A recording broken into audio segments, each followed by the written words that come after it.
வணக்கம் நண்பர்களே. So England versus India third test match day 3 at Lord's நடந்து முடிஞ்சிருச்சு. இந்த ஒரு பர்டிகுலர் டேல இந்தியா ஒரு சூப்பர் ஃபைட் பேக் கொடுத்துருக்காங்க நாங்க சொல்ல முடியும். ஏன்னா டே 2 முடிவில் வந்து இந்தியா 145 for 3. ஸோ ராகுலும் பண்டும் கண்டிப்பா ஒரு பெரிய பார்ட்னர்ஷிப் ஒன்றும் இந்தியா வந்து இந்த கேமுக்குள்ள வரணும்னு சொல்லியிருந்தோம். ரெண்டு பேரும் சேர்ந்து அதுக்கேற்ற மாதிரி தான் 140 ரன்ஸ் பார்ட்னர்ஷிப் போட்டாங்க. அந்த ஃபர்ஸ்ட் செஷனை சூப்பரா டாமினேட் பண்ணாங்க.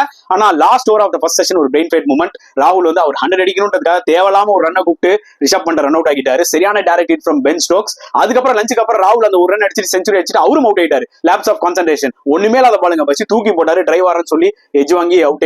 அதுக்கப்புறம் ஒரு பக்கம் ஜடேஜா வந்து பாத்தீங்கன்னா ஹேட்ரிக் ஆஃப் 50 க்ரூஷியல் நாக், மறுபடியும் ஒரு இம்பார்ட்டன்டான ஒரு நாக் ஆடி போனாரு. 70 odd ரன்ஸ். அவரும் என்கேஆரும் ஒரு 70 ரன்ஸ் பார்ட்னர்ஷிப். அவரும் வாஷிங்டன் சுந்தரமே வந்து பாத்தீங்கன்னா ஒரு 50 ரன்ஸ் பார்ட்னர்ஷிப். இதெல்லாம் ரொம்ப க்ரூஷியலா இருந்தது. இந்தியா 387 அடிக்க. ஸோ இவங்களும் 387 இவங்களும் 387 மறுபடியும் கோட்டை அழிச்சு ஃபர்ஸ்ட்ல இருந்து ஸ்டார்ட் பண்ணுங்கன்ற மாதிரி இங்கிலாந்து செகண்ட் இன்னிங்ஸ் ஸ்டார்ட் பண்ணாங்க. ஒரு ஓவர் தான் பேலன்ஸ் இருந்துச்சு.